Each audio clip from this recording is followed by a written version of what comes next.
Hey guys, it's Matt. Before the reading of Chapter 2, just 1 minute. First, thanks to Evan for the nice piano arrangement he wrote. Another piano player played it. The link is in the description if you're interested. So thanks to him. No more nonsense, guys. The jokes in these chapters will be at a minimum. It's now too important. It's now getting down to brass tacks. It's actually very fortunate what happened in the last video where I discussed that chemtrail picture before the reading. At the time, it seemed like a gigantic mistake. Why would I even put that in? But stepping back and observing what happened there, incredibly revealing.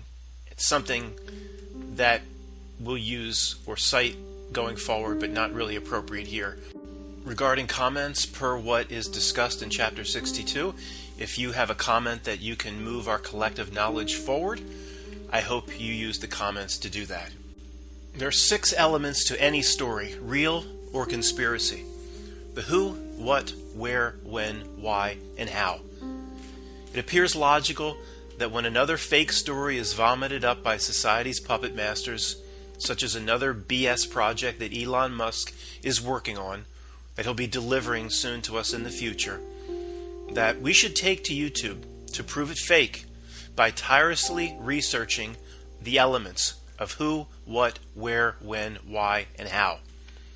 Now, I don't believe that Elon Musk just sent a convertible into a billion-year orbit around Mars, and I'm sure you don't either, or that Elon will soon have a supersonic series of tubes underground that we all can travel into. So isn't it our role as truthers, isn't it our role here to prove it bunk? Isn't that our duty as truthers to go after it, and to break it down, examine it, and expose it for what it is? Debunk? Well, that's a word reserved for Mick West and other shills out to make all of us look nuts. But you see what I'm saying. Isn't it our role to expose the 6 elements of whatever they present on the screen? Isn't that how we tell or show others about the fraud? No. To those who finally want to step off the hamster wheel after running on it for 10 years in a row, we can see that this chasing the 6 breadcrumbs, the 6 elements, is exactly what the system wants us doing. I'm finally realizing all breadcrumbs laid down are pissed on. All breadcrumbs laid down for us that appear interesting are pissed on. Every one of them is a kind of poison. We think we're getting somewhere, but we're riding on their merry-go-round. It just goes round and round. Doesn't go anywhere. We're in Neo's subway station. You know, the one where he runs down the tunnel on the left and he just comes right back the tunnel on the right and he's right back where he started. That's exactly what they've done to us. It's clear that chasing the 6 elements of a fraudulent story or a fraudulent presentation by the screen through conspiracy research is exactly what this life matrix wants us doing. Hasn't the last 10 years proven that this pursuit is a waste of time? Are we just going to keep doing the same things decade after decade, getting nowhere? Let me be sure to clarify. In chasing all the elements, we have gotten nowhere. I'll prove it to you. But in where it's most important, we've gotten somewhere, okay? Because the breadcrumbs don't lead anywhere. That's why we haven't gotten anywhere. In terms of seeing the master trick and realizing what we need to do for ourselves and beat it, we've gotten somewhere. We've traveled light years.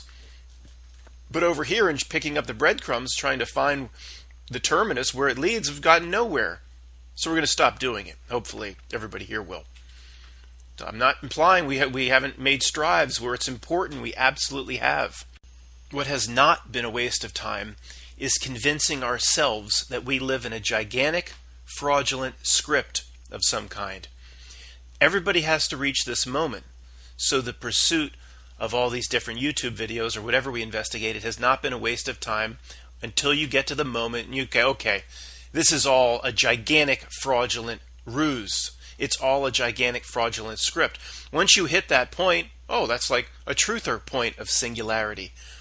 then you can move on. You can stop chasing it. That hasn't been a waste of time. Some people get there in a year or two. Some people it takes 8 to 10 years to finally get to that point and go, okay, they just can't keep pulling this off. Something is going on here, the likes of which we don't understand, but, I've reached a point. This is some sort of a script. Okay, we have different definitions of what that is, and it doesn't matter where we disagree, as long as we generally reach this point. So everybody here, we're thoroughly convinced at this point. What a waste is, a definition of a waste of time, is playing their game of Clue, and going after the unobtainable elements. The who, what, where, when, why, and how.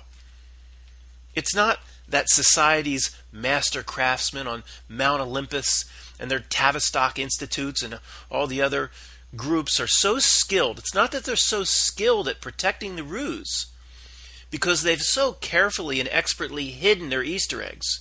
No, not at all. Great camouflage is not why we don't have any important answers. They want us to find the eggs. Let me repeat that. They want us to find the eggs, because most eggs lead in the wrong direction. But generally, I'm saying the entire reality construct here, the entire reality generation machine maze is designed on purpose with a 6 breadcrumb distraction. The elements, who, what, when, where, why, and how, that lead nowhere. I'm saying the nature of reality itself is crafted like this. And we don't have to figure that out. Just like the fish don't have to figure out how the bubbles go up and down in the tank. I'm saying this revelation, if true, is an aspect of reality itself. We keep entering a maze that has no ending or other side, and we keep expecting different results. Take any of society's ruses, any of the things the George Bush creatures or the Henry Kissinger creatures have cooked up over the years. In thousands of hours of pursuing the who, what, where, when, why, and how, we aren't any closer than we were 10 years ago in any of these major areas. We're not. When this happens, to continue running on the hamster wheel is the definition of insanity. They say the proof is in the pudding. We ain't never placed even a spoonful of that pudding in our mouth in 10 years. With the pudding being the 6 elements. In other regards, in many ways, though, good things have happened. In many ways, we've eaten entire meals. Entire meals ain't the pudding. They want us chasing the pudding. The very moment we saw Hillary weeble wobble around and fall down on the 9/11 anniversary, whatever that was, coughing all over her microphone during speeches, we shouldn't have put 1 ounce of effort in determining the who, what, where, when, why, or how of her situation, or of the general situation. It's fake. That's all we need to know. Just walk away. Instead, about 100 truth channels and several 100,000 people that follow those truth channels proposed all sorts of things. That Hillary has both body doubles and she has clones. And what was that thing that popped out of Chelsea's apartment looking all bright and chipper after she fell down at the 9/11 memorial? Was that Hillary Clinton's doppelganger? Who cares? It was all a ruse. Nobody got sick. Nobody fell down. We all have the insight at this point as certain level Jedis, or those that, mutants and half mutants. We all have the insight here to look at that Hillary thing, or whatever may come up today going forward, like the Mueller hearings yesterday. Just sniff it out and go, this is all bullcrap. So once you determine it, you just walk away. You don't chase the elements, the who, what, when, where, why, and how. With Hillary, we know the entire thing was fake because hundreds of stories of her sickness and falling down was followed by 0 stories of all her sickness after the fake election. This Hillary sickness was not just an Alex Jones news item. I mean, the most famous coughing incident of sputum was covered by the Medusa herself, Mika Brzezinski, over at MSNBC. It was big news. So it's just not a little thing that we jumped on as truthers.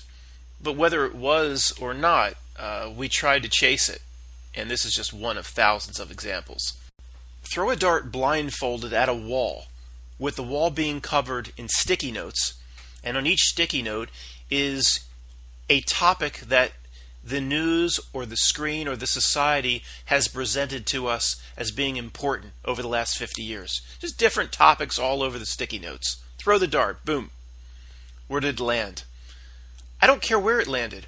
I can assure you it landed on a presentation of reality that's delivered to us that's counterfeit, that's a fugazi, that's not what it seems. And I don't care where it landed. I mean, the obvious ones, did your dart land on the Apollo 11 mission? It's fake.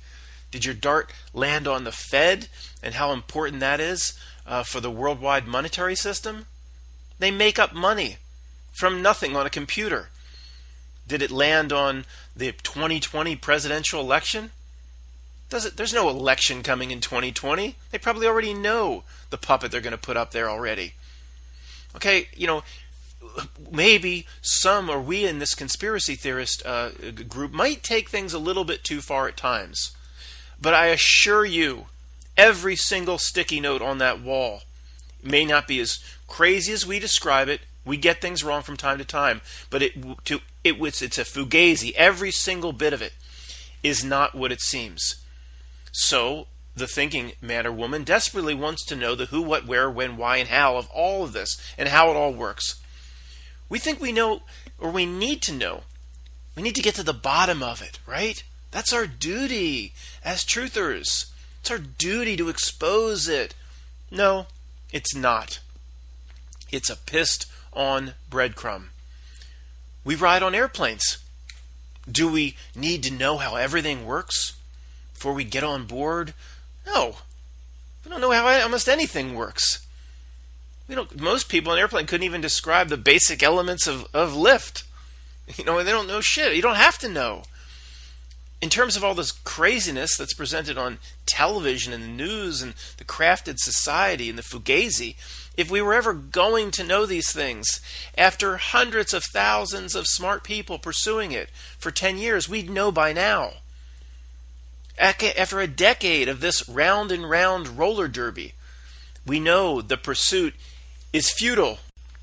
Because the confusion of who is behind the final curtain, the final bad guy, never narrows down. That list of bad guys never narrows down, but it actually grows and gets bigger year after year, with more potentially things and creatures in the whodunit category. How could it possibly grow after 10 years of hard work? Really? That tells us something about the nature of the reality we're dealing with here. The reality generation machine we're dealing with. Do we choose to pay attention and learn our lesson? No. For the most part, no. Would, for example, the NCAA think there's a problem if they started week 1 in March Madness basketball tournament? They started week 1 with 64 teams. And by week 4, they had 128 teams in the tournament. What? Well, we conspiracy dummies think that situation's perfectly normal. I don't need to go over the long list of those who potentially are doing it to us on the Clue board game. All the culprits, all the people we'd usher in the police lineup behind the one-way mirror, the archons, Satan, the Satan archetype, Satan himself, Lucifer, Anunnaki, reptilians, New World Order, Greys, Nephilim, secret societies, demons, Rothschild, Bilderberg attendees, Bohemian Grove attendees, blah, blah, blah, blah, blah, blah. The police lineup is so big now they can't even fit the culprits on the perps on the stage. We got to go in 2-3 different rooms and stand behind the one-way mirror. There's so many people who done it. Well, that gives it away. The list of who done it can't grow. We should be, after 10 years of hard work, we should be like, okay, it's either what's doing it to us is either that one or that one. We should be pretty sure it's narrowed down to 2 or 3. But we've gotten nowhere, and yet all these channels are just going to keep chasing it. Are you kidding me? Whatever. I mean, the Who's Bad Guy list gets bigger every year. Sherlock Holmes would have fired all of us if we worked for him at this point. Sherlock Holmes would have fired all of us. Just a few weeks after 2012, Sherlock Holmes asked us at this point, who done it? Who you think done it? And we present him the entire London phone book and tell him, Sherlock, I don't know, but he's in this book somewhere. So that was the presentation on the pointless first element, The Who. Isn't that an interesting name for a band, The Who? In summary, the police lineup, get him out of here. Get him out of here. Send him home. All these, send him home. The Who.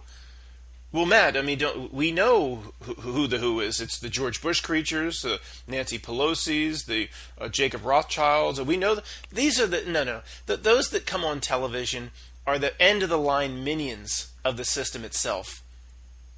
Again, if they put the big fat face on TV, they're not crafting the reality and making decisions. That Donald Trump, anybody that puts their face on TV, that's the end of the line minion. That's not who I'm talking about or who I'm concerned with. And that was totally put the wrong way because we're not concerned with it any longer. It's the nature of reality itself to never find it. So I'm done looking. Element 2 is the what. Once the lie is revealed, pursuing the final what is pointless. Because without the who, we'll never be able to determine the final what. We don't know the who. How are we going to know the what? Can you know what an animal under a covered cage wants to eat without knowing what the animal is? See what I mean? You'll end up trying to serve a salmon to a parakeet once you pull the little cover off the cage. Only the tactical what is necessary for us to see. Okay? That's the what that is closest to us. The what that's in our face, not the what at the end of the train car. For example, it's obvious this system wants me following the script of materialism, to pursue endless debt, materialism, the endless massaging of my lower chakras. These types of how the screen tries to get into our business and the what it wants me to do, I can see that. That's all that's important. On the surface level, I can see what it wants, so I can choose not to do it.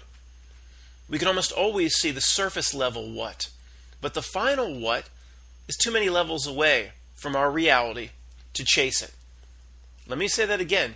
For that reason, it's too many levels away. We don't even know the who. It's pointless to chase it, like this whole community does. Seeing the surface level what allows us to pick Robert Frost's less chosen path and not walk the path that it wants. And will it make all the difference in regard to our soul and spiritual progression? Yeah, it will make all the difference. So there's two levels of what. The drug pusher putting his drugs in my face. Well, I know that surface level what. The drugs are in my face. The what, he wants me to take the drugs. But ultimately what he wants, why is he in the business? What his ultimate aim is? Is he trying to kill all of us with his drugs, or does he just want to save up money to get his 50-cent white Mercedes? I mean, we don't know what he wants. I just know the want that's in, what he wants is in my face. The surface level is that I walk away from the drugs. That's all we need to know. The pursuit of anything else is pointless. The where element or breadcrumb. That seems easy. That's obvious, right? Well, no, it's not as clear-cut as you would think, and they've managed to even confuse that. Well, we know where 9/11 happened. We know where they say the LEM supposedly landed. We know where Robbie Parker got into character, queued up by that director that popped in front of the camera for a split second. The immediate where element seems easy, but they've confused even that. The very first where question, the one that precedes all others, can't even be answered because of the endless debate over the physical nature of this realm itself. Is it globe, flat, concave, hollow, toroidal, or other?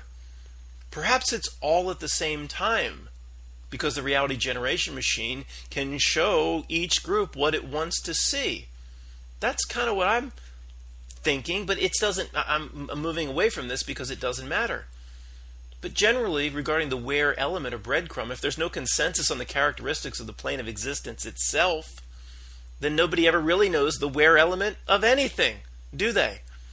And then Neil deGrasse Tyson comes along and makes a bigger mess by saying the Earth is in the Sagittarius arm of the Milky Way when everybody else says it's in the Orion spur. It's just more confusion introduced on purpose, as everything else is. Now, saying something happened in the Milky Way, wherever, it becomes irrelevant because they've even confused that incredibly. The where at the terminus asks, what are the physical parameters of this 3D existence? So what we must say is, who cares? Is there a whole other part of a larger Earth where they frolic around in Matt Damon's Elysium, places that we can't go to? Well, maybe, but who cares? We know this debate of what exactly is the Earth. It's a debate that will never reach its final inning. There will never be a final round of the boxing match. Evidence exists that supports all camps simultaneously. I think this reality can serve up evidence on both sides or all sides at the same time. I think it can do that in other areas too. As I've said many times, I'm not trying to make enemies with the flat Earth community. Again, put it this way, we're in the same foxhole together. But focusing on that, and especially presenting it as flat Earth instead of NASA lies about everything, is the ultimate examination of the screen. It's the ultimate being concerned with what's out there and what they're presenting to us. Did you ever think they're presenting to us certain things exactly the way they're presenting it because of the reaction that they want from you, because of how you're focusing on everything out there, out onto the screen? You think all these astronauts just made mistakes and they said nobody goes outside a low Earth orbit. They just made a mistake. Nobody caught it. And when they grab the ISS, they grab imaginary things that aren't there, and they pass imaginary things that aren't there, and then wires come out. Oh, we caught that, but they couldn't. They didn't catch that. No, they're stupid. No, they want us to latch onto it. They want us then trying to figure out the screen and everything outside of ourselves instead of looking inside and doing what we need to do spiritually for ourselves. Somebody will go to their grave and I was just a day away from proving flat Earth to everybody. Tell him what he gets, Johnny. A wasted life focused on the screen. Do you see where I'm coming from? So let's pause for a moment, regroup. Where are we? Looked at the first three breadcrumbs, the first three elements as an entire truth community. The who, the what, and the where. How are we doing? We are a fucked 0 for 3 in the first three elements. It ain't so good. It should be revealing. That old definition of insanity should come into play. So we switch gears, or maybe I want to run back to the path less chosen. That's what it should do. But just keep doing the same thing. Let's look at the other elements. When? When seems simple, right? That's easy. The Fed is screwing us right now. When is right now? Whatever that means, because no moment can be isolated as it's happening. Let me say that again. No moment in time can ever be isolated as it's happening. Looking back on your VCR to see exactly when Michael Jordan got the shot off, that's not accurate. Okay, that's a false perception. We all know the when's easy. The date of the JFK assassination. Anybody can look up the date on Google. We can pause a DVR. That tells us when. What else do we need? It's all pointless. It doesn't exist. None of it exists without perception. Perception is needed or it doesn't exist. Therefore, it doesn't exist. When is a false perception that comes along with the way the 3D realm is constructed.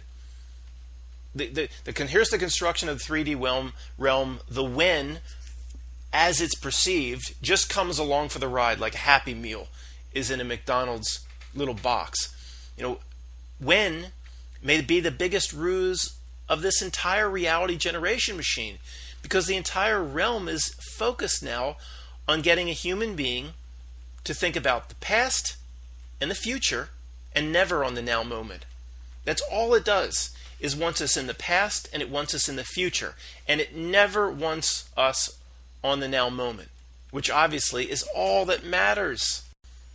When is an incredibly confusing variable this matrix control structure can easily bring confusion upon us with by using the when to its advantage. And it obviously really likes us chasing this one. When was the last earthly cataclysm? It surely happened, but when was it? When was the last mudblood? When did mankind find the spark of intelligence to rise up over the animals? Is that when my ancestors reached out and touched the black monolith? Is that when it happened? How old is mankind? That's a when question. Are these fossils here really billions of years old when we see that new fossils in certain areas can be made in just a few years? When will Planet X arrive? Again, when's the next cataclysm and the 3 days of darkness that goes along with that never comes? There's a million when questions this life matrix asks us to chase. Asks us to chase it around the track like a stuffed rabbit at the Miami dog track. When is the biggest waste of time? So don't bend over to pick up those breadcrumbs ever. If you bend over to get those breadcrumbs, stay bent over. When is pointless, because now is all that matters. The when breadcrumb, I specifically believe, is used by the wardens, the shepherds, to have the sheep manifest these types of horrors on themselves potentially. This is my biggest fear in all this talk of cataclysm and all the reality junkies on YouTube who love to talk about cataclysm and all the cataclysm that's presented through Netflix and movies like The Road and Armageddon. I mean, why do you think they have thousands and thousands of TV shows and movies and tens of thousands or hundreds of thousands of truth or videos about cataclysm? They love it. You know, when did the mud flood happen? That question implies in your subconscious or whatever creative aspects you have, it implies that it will happen again.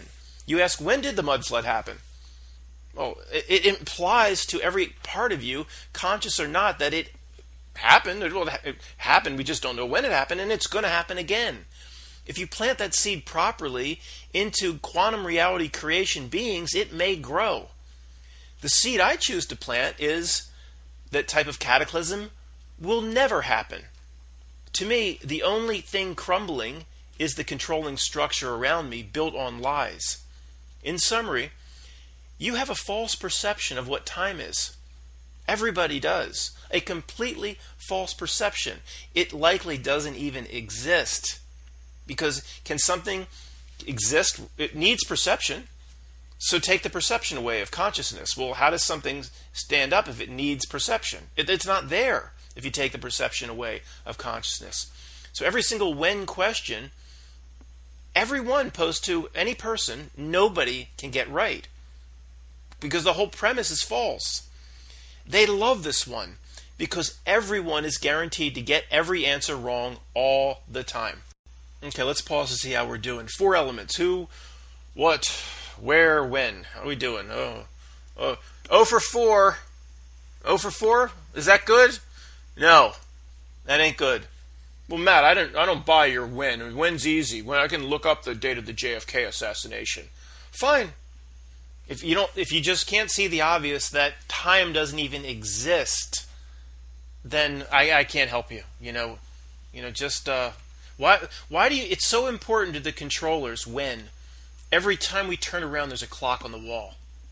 The entire society is constructed around time and mantras throughout the system. And growing up, don't be late, don't be tardy, be punctual. Clocks on every wall. This is a part of the prison.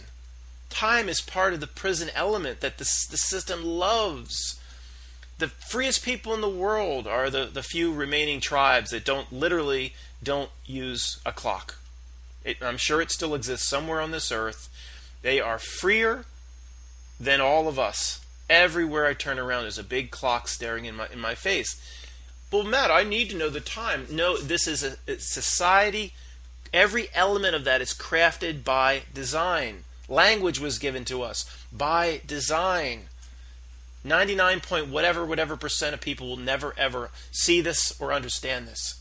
Since we now have the confidence after having gone 0 for 4, let's go into the main event. The last two giant breadcrumbs in the center ring under the Cirque du Soleil creepy spotlight. The how and the why of things. The elements of how and why. These crumbs are chased after like they're even better than breadcrumbs. If we can find them, it's like finding giant fresh cinnamon loaves and fresh baked raisin bread. If we can only find them. What do you think's going to happen when we go through this exercise? You think I'm going to say we're going to find them? Nevertheless, I don't think you should skip this. How'd they do it? The how. That's a big one in everything we've ever looked at over the last 10 years. Everything we've ever researched. Looking just at 9/11. Just one thing we've looked at. How is an endless trail of breadcrumbs. Each one thoroughly pissed on by something in Jurassic Park that leads to nowhere, that leads to nothing, that we'll never get any answers. It's part of the way the reality generation machine is constructed. The questions that pose how are endless. Matt, if over 5,000 video cameras were pointed towards the top of the Twin Towers, say the first 15 minutes after Tower 1 was struck by Mohammed Atta's Flight 11 into the side of the North Tower, and 15,000 video cameras went up, generally facing both towers, how is it possible? There are only 10 blurry videos of some gray thing hitting the side of the second tower. What happened to the other thousands of videos that must have existed? How did they keep this person quiet? How did they keep that person quiet? How come Harley guy hasn't said anything or slipped and said a tweet that he was prepped for that role? And how did they manage the Pentagon if they would have been a plane coming in, or not a plane, a drone or a Tomahawk missile into the side of the Pentagon? Then how was it possible all the people driving around DC didn't see a missile coming in? But if there was nothing that came in and the Pentagon just exploded, well, how was it possible the people driving around DC were say, I saw an explosion, but there was no plane in the area? How did they keep all those people quiet? How did they do that? Well, how is pointless. How now, brown cow? The how breadcrumb pursuit is endless and pointless. The search for how is exactly what the system wants us doing all day long for the rest of our lives. It may be a big part of what YouTube is actually for. You think they need ad revenue money? Think again. There are things going on here regarding the nature of reality itself that we will never understand. Imagine fish in a fish tank getting together, trying to figure it all out. After a few decades, they'll understand the mechanics of the bubbles in the pirate chest, and that's about it. But we're far more advanced than those fish. On the cosmic sense looking down, we're pretty much the same as the fish. Pretty much the same. They have no chance in the fish tank of figuring out their predicament, and neither do we, per the characteristics of the realm, and the screen, and everything around it. It's not hopeless. The fish should be working on themselves. Okay, do you understand that we're the fish? We forget trying to figure out the tank. We have like two puzzle pieces, and we keep putting the puzzle pieces down, expecting an image to form. No image. Pick them back up. Let's put the two puzzle pieces down. Well, a jigsaw puzzle has what? 1,000 pieces? We have two pieces. We keep expecting an image to form.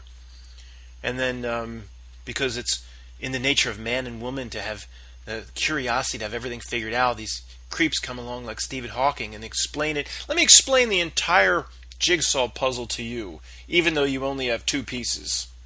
You can't do the math, you can't do the puzzle. That's what they do.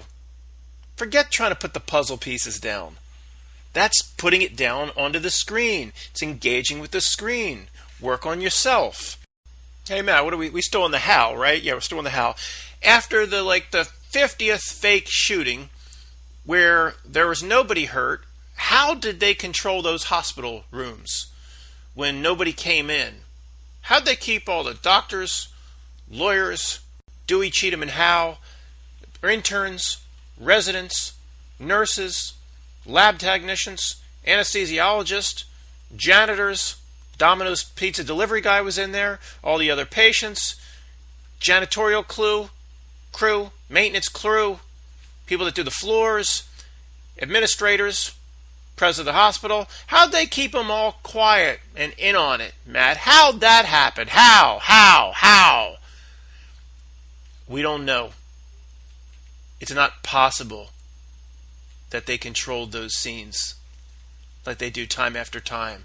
No, I don't. It's a reality generation machine here of some kind. There's things going on that we don't know. In many ways, we are fish in a fish tank. There are elements of reality we're not going to figure out. The screen beckons for our attention. How this happened, how that happened. It's not going to get my attention anymore. I'm forever done with the how. Because when I see a reality that can show two sides of a debate, flat earth, globe earth, two sides, it can show both sides exactly the evidence it wants to see to prove its position at exactly the same time, one contradictory to the other, which should be impossible, then I go, okay, I see what I'm dealing with here. Okay, I see what I'm dealing with, and it's pointless for me to try to figure out certain elements. The bubbles go up and down, the chest opens up, the pirate's head comes up, the skeleton's head comes up, the bubbles go down. That's all okay. I don't need to know how that works. I need to know how I work. I need to know what I'm doing here. Oh, you want to think there's all those people in the hospital were just threatened and paid. They're threatened and paid. It's like Burl Ives and Rudolph. Silver and gold, threatened and paid, threatened and paid. You want to think that? Go ahead. It's not possible anymore. There's shit going on here we don't understand. Stop trying to figure it out. The answer in your life is not out on the screen. Let me address all the flat earthers that just got triggered when I said the one thing that really got me to notice what this reality construct was all about, how it shows both sides of the flat earth, globe earth debate, the evidence it wants to see at the exact same time. And the flat earthers always come to me and say, Matt, it's like, well, there's basically no proof on the globe side. There's no proof. I understand that flat Earth has tons of proof. You keep going, shining your lasers across the lake, and your 8 inches per mile squared is bullcrap. They lied about the curvature model. Okay, we know that. Most of your experiments in flat Earth have all been sound, wonderful. But don't say that they don't have any evidence on the other side. Every single astronomy professor at every single major university, they just have nothing but pictures. No, it's not. The mathematics are perfect. It's just not possible. It's not. They're not all. The astronomy professor at the University of Indiana just going home to his wife and kids. He's not in on it. He's not in Tavistock Institute. He's not in on it. The math, the predictive nature of the heavenly bodies using the globe model. They have tons of evidence, of course. They're not just using all the astronomy and cosmological professors in these major universities. They go, well, what are you relying your position that the Earth's a globe? Just pictures, like Zabruta said in his first interview. He's just relying on pictures. I wouldn't. There's no math whatsoever that shows the Earth's a globe. Whatever. It's all based on math. You can't.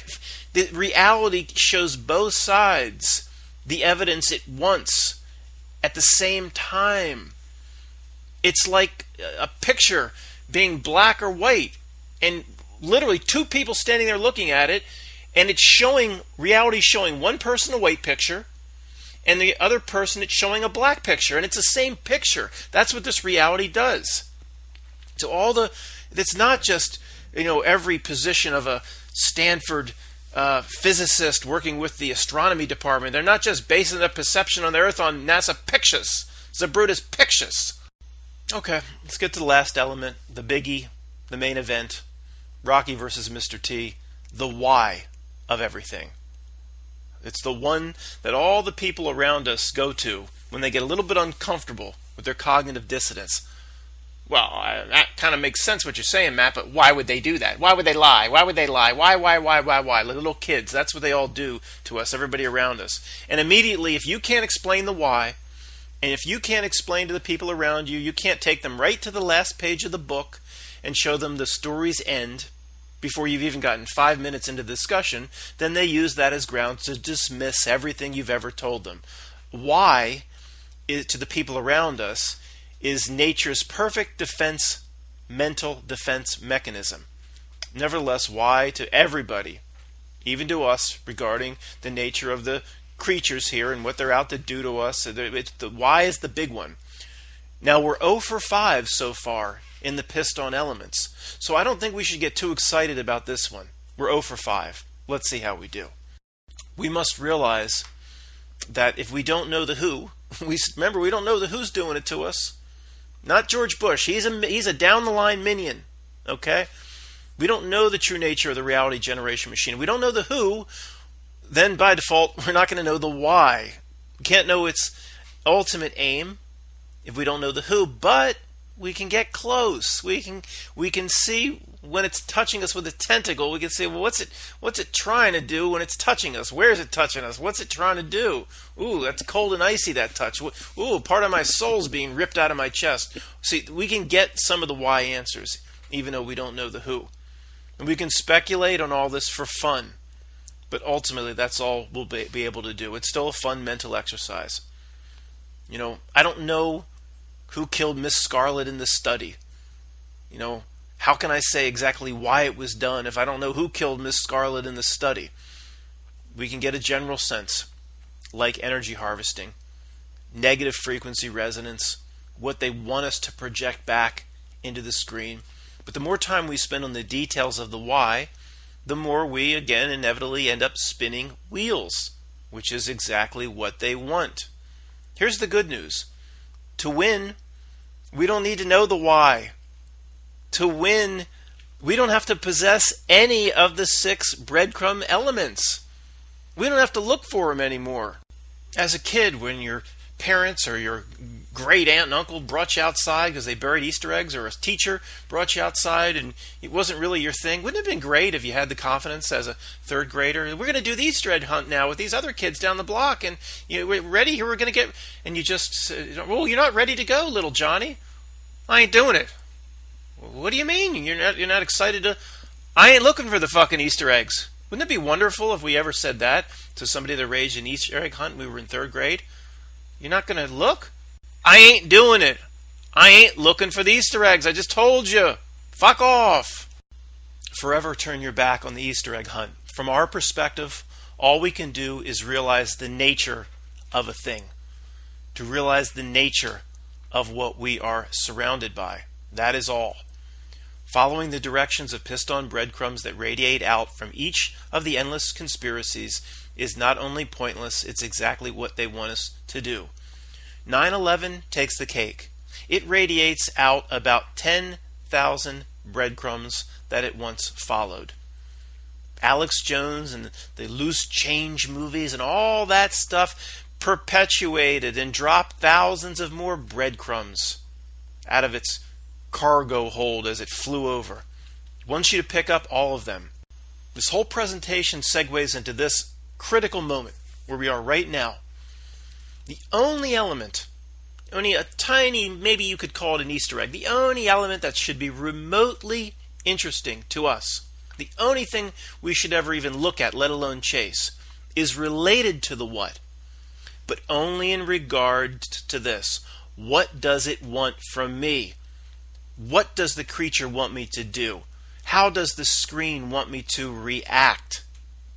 Again, we'll never know exactly what the beast is up to. It's back there. Something's back there behind the curtain. It looks like it's baking cookies. Is that cookies I smell? And how is it? What's the ingredients of the cookie recipe, or what's it doing back there? Forget it. Forget it. It's an Easter egg. It's what does it want from me? Oh, okay, it seems to be baking cookies, and now the cookies are coming out on a plate, and they smell good. Well, I recognize this. I think I know. It wants me to eat one of them. That's it. What does it want me to do? Is all that's worth seeing. Past seeing the basic reality trick itself, that everything's a trick. Everything that comes from this reality, which I mean the screen, not the reality of your personal reality bubble where you have loved ones in your bubble or your dog sitting on your lap. No, everything else that comes from the reality attached to the screen is an advertisement. Let me repeat that. Everything in this reality in that regard is an advertisement. All ads are designed to get you to do something. There isn't an ad that was ever placed on a billboard or on YouTube or on television or whatever in a classified ad that didn't want you to do something.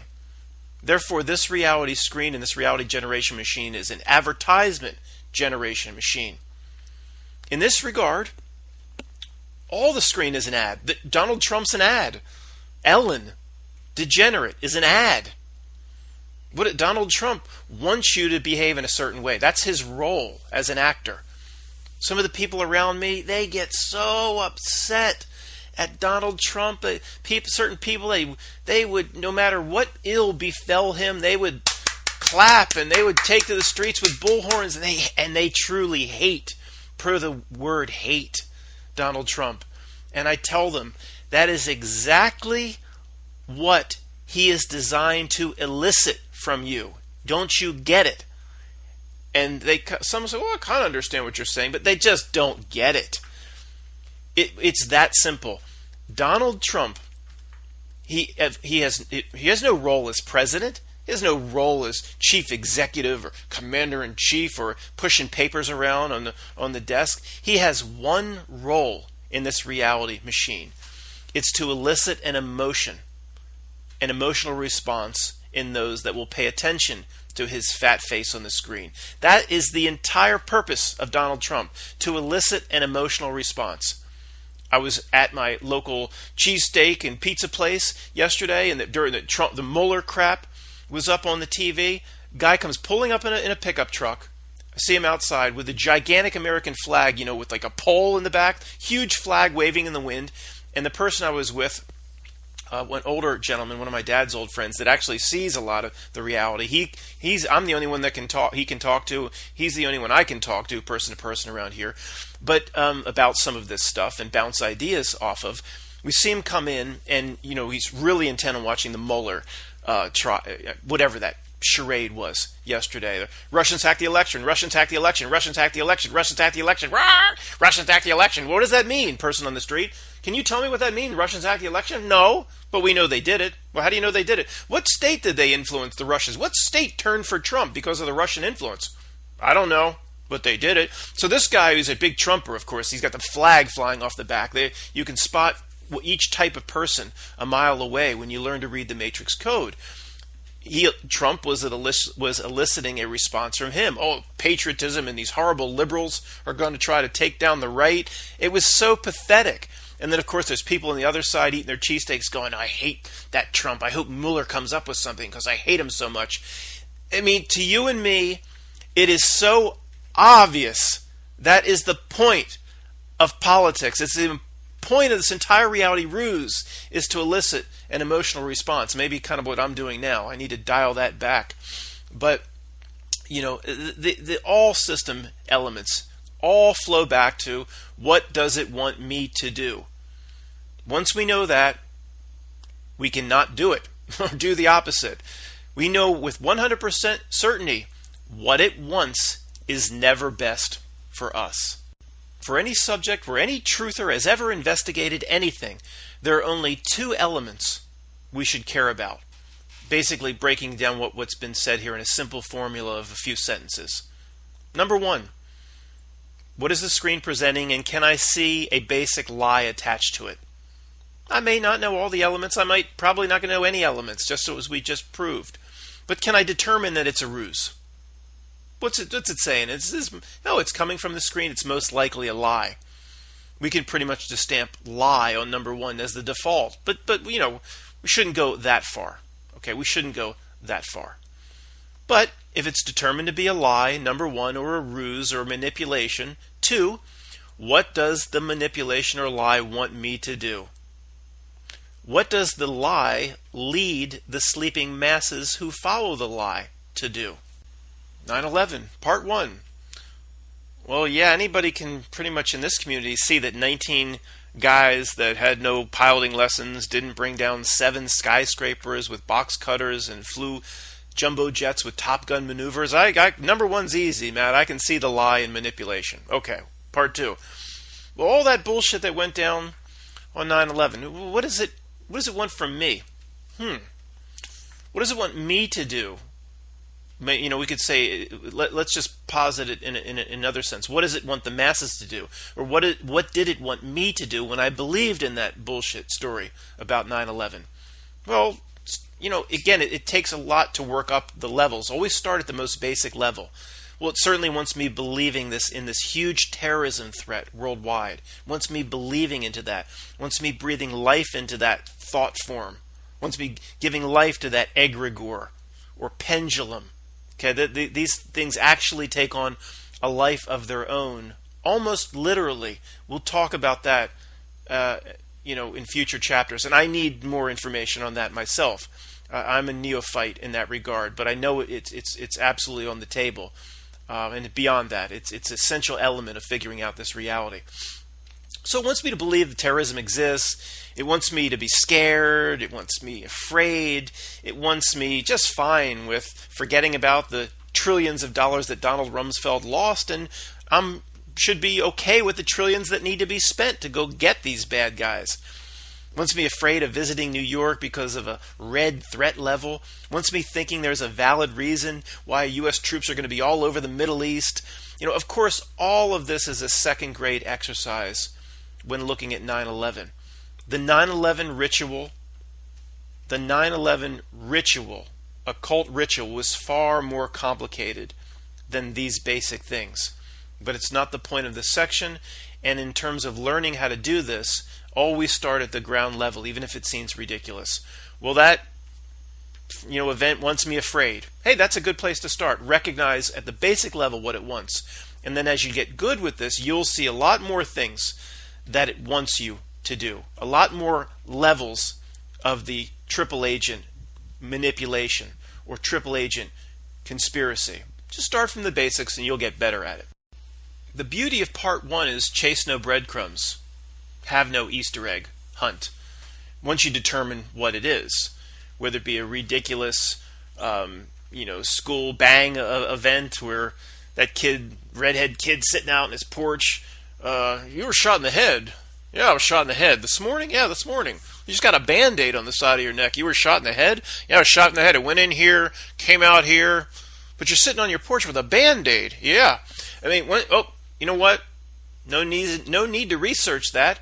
No need to run out and see what Russian Vids is saying and everybody Matt's saying, and it's just a lie. Chase no breadcrumbs. Conduct no Easter egg hunt. Just label it what it is and move on, because we know the nature of the beast, and the reality screen itself is a giant fraud, and I don't think it can deliver anything that's not a lie of some kind. So the default is usually right. Default is that's a lie. That's just the default anymore. So that 1 is not hard at all, but 2 can be a little bit more challenging. Ultimately, what are the levels and layers of what it wants me to do? Right from the way it wants me to walk out my door and turn right, a very material level. What does it want me to do on an emotional level and giving it energy? What does it want me to do on a spiritual level?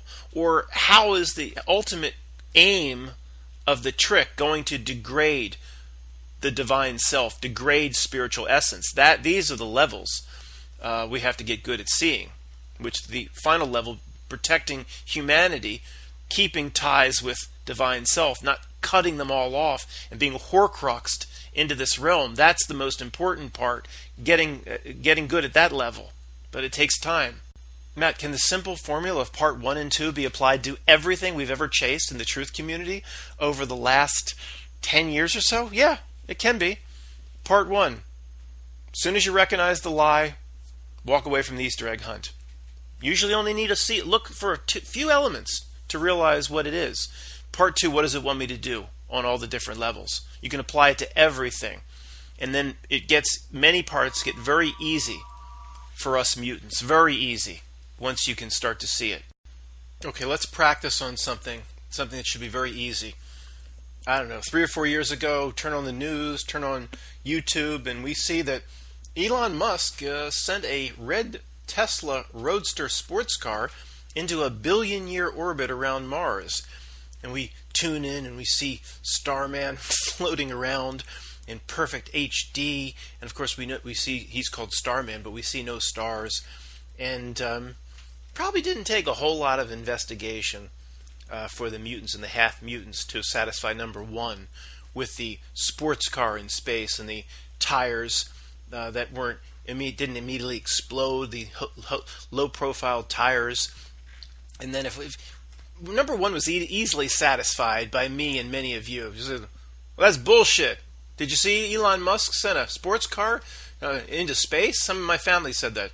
I didn't say anything, but I should have just said, that's bullshit. And then, for those that weren't sure, may have tuned into the press conference, and Elon, the actor he is, he doesn't run anything, guys. He's a puppet. He doesn't run crap. He doesn't run these global companies. He's a front man for other interests. He's a clown.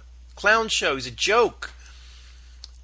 I mean, this clown goes on Joe Rogan. He doesn't even present himself well.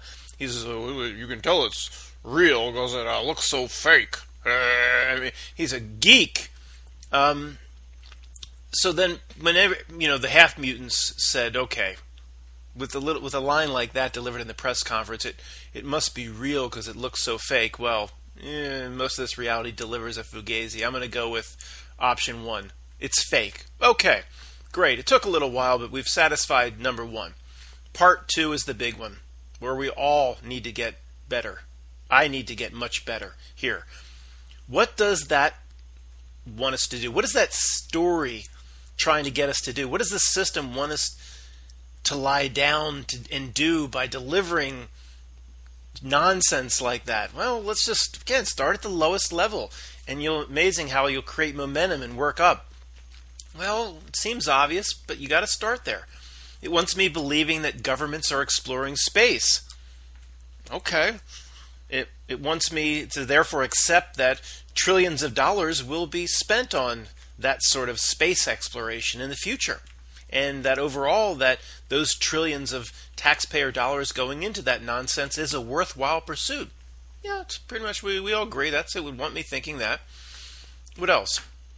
It wants me thinking that men and women of humble beginnings can drop out of college like they all do, and not only lead the world of industry, and they can become billionaires in the process. So these types of things perpetuates the myth of Elon Musk, which just emphasizes the wonderful system that we all live in, this wonderful entrepreneurial capitalism where anybody can get ahead if they work hard enough. You don't have to be a connected insider like I'm sure Elon Musk is or was, or like Zuckerberg is or was. Anybody can get ahead. It's just a wonderful system of opportunity.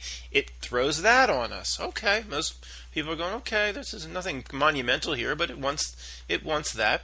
It wants me respecting and loving a system that allows, again, like I said here, the opportunity for Elon Musk to become such a success as a South African immigrant.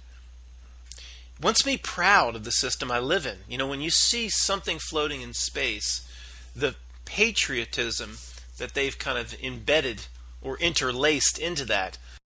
Okay, next level up. It wants me to believe that the construct of space itself, as they present it to us, is accurate. That it's very similar to what all the movies and the sci-fi shows and Star Trek told me space was. Just in a little way, you throw that red sports car up there and get people talking about how neat that is. The construct of space is just what they tell us it is on Star Trek. The cement on that gets a little drier or a little harder, like it really needs to harden in most people. Then it has what's the spiritual side? What's the spiritual degradation and all of that? Matt, that's the harder part to see. You said, well, yeah, but again, it perpetuates that we're just all alone in this planet, and the coldness of space really came through the faked CGI of Starman and that red sports car. The coldness of space, and we're all alone on this planet in a massive cosmos, and Carl Sagan's billions and billions, and nobody can ever get anywhere, and things are so far away, and our whole lives are so trivial, and we're just such ants down here, and it's all pointless. And I guess it's just so depressing that the atheist just must be right. And something as simple as putting a fake sports car into a blue screen and putting up in space, what else do they get out of that? How much can they possibly get out of that? It also destroys family and friend relationships. It does. Because what they'll do is they'll implant a mistake on purpose that the mutants and the half-mutants notice. The mutants and the half-mutants latch onto the mistake, and then they present, using that quote mistake, they latch on and present the event to everybody around them as being fake. And it causes conflict, because almost never do any of the mutants and the half-mutants convince anybody around them that the event actually didn't happen the way the plastic man David Muir on the ABC News told you it did. So the tires, the inflated tires, that nothing happened to the tires, that's a mistake put into the event or put into the presentation of reality on purpose. Start with the basics. Because of the vacuum of space is anyway the way it's presented to us, any tire, the moment it got into space or was released or farted out the back of the hatch or whatever they did, as soon as Starman was put out into space, all 4 tires would have exploded inside of 1 second. Now, there isn't anybody that knows anything about vacuums. This is first grade stuff. This isn't a conspiracy. No tire could survive in space if space is what they say it is. They would have immediately exploded, not shrunk down to nothing like tinfoil crumbling up tinfoil. They would have gone boom. The tires associated with Elon Musk's sports car in space, the Mach 5 in space, is a mistake left there on purpose. It's there for the mutants and the half-mutants to notice, but the regular people won't notice. And I'll explain how that causes conflict. Again, let's just back up for 1 second, though. Whoever puts these ruses together, they're not. The ancient evil here is not dumb. Okay, it's not dumb. They understand the basics of a first grade lesson in how a vacuum works and what they've told us for 50 years what space is. It's all CGI anyway. In 5 seconds, they could have just made the tires look like they exploded, or that you could have seen it come out and you could have seen the tires explode. Boy, wouldn't that have been very believable? And Elon Musk then wouldn't have had that go-to of it's so real because it looks so fake. It wouldn't have looked so fake if the tires exploded. But they can do anything they want with that CGI. They could have made, the moment Starman was released, every tire resemble Bill Maher's face. They could do whatever. So it's a 2-second thing. Why didn't they just explode the tires? They're not stupid. It's there on purpose. It's a mistake left on purpose. Probably never considered that, guys, did you? But in any of these events, you can find multiple mistakes left there on purpose. So what do they get out of that? Okay, what's the point of mistakes on purpose? So we truthers will latch on to it, and then we'll present it to, I'll tell my dad, there's no way that's all fake. That's all fake. The tires would have exploded. And we know the tires would have exploded, because even if we don't know anything about vacuums, the basic research says the tires would have exploded as simply as dropping water balloons off the Empire State Building. Is there any chance the water balloon's not going to smash when it gets to the bottom of the Empire State Building, dropped off the top? It's that assured the tires would have exploded. But it's just not enough for the people around us to come on board with us that, if that's the case and this is faked, then they have to question everything they've ever been told in their entire lives. So the cognitive dissonance sets in, and the endless excuses set in, and the people we tell that to. Whether they would tell you verbally or not, they would think things like this. They would think, well, I know Elon Musk says they didn't. They'd be thinking this. Elon Musk says they didn't make any adjustments to the space Starman into the car, and it's just a regular roadster that they would sell at a Tesla dealer. But they must have, obviously they took those tires off and they put on just plastic tires that could survive. There would be an excuse. It wouldn't be that, I'm going to believe my truther cousin here who's telling me this whole event is faked. And if this event is faked, the ramifications of that are endless, because every single news outlet in the world held up that there really was a sports car in space. They just won't go there because their entire world is destroyed if they believe you. Okay, that this thing is fake, that there isn't really a sports car in a billion-year orbit around Mars. So whether they tell you their excuses or not, trust me, their brain, their cognitive defense mechanisms are making excuses that Well, maybe this is a type of tire that is able to resist the vacuum of space. And they're not going to know the ins and outs of the vacuum of space. They're not going to know how violent it is. They're not going to know that simulating a vacuum at Cambridge University, the walls are 8 feet thick for a reason. They're not going to know all that. So they'll explain it all away. And even if they would sit there long enough for you to explain it to them, which they won't, they'll eventually run away with cognitive dissonance, clasp their hands over their ears and say, earmuffs, and they won't continue the conversation long enough for you to have a real breakthrough in getting anything through to them. But even if you did, they still would say, look, they obviously put different type of tires on. And I see what Matt's saying, that the tires would have exploded, but obviously, what's more likely, that they put a different type of tire on, so when they showed Starman, it didn't look like Tesla wouldn't. It's also an advertisement for Tesla, they would think. They don't want pieces of rubber hanging all over the place, pieces of rubber slapping the Starman in the face. They put different tires on that could withstand the vacuum of space, and that's a lot easier for me to believe than what this guy over here, Matt's telling me that this is fake, which breaks down, that's a domino line that breaks down the whole world as I know it. So again, you have truthers trying to tell other people what's going on, and they're not going to believe you. More friction, more conflict, more ended relationships, more stress between friends, which I've experienced beyond firsthand. So there's so many levels to what these events are meant to do. And ultimately, if you can get to the highest level, it's about spiritual destruction, divine self, spiritual degradation, just smashing your sense of self down to nothing, where you can be a little Gollum and Schmeagol just like the rest of the creatures out at the mall.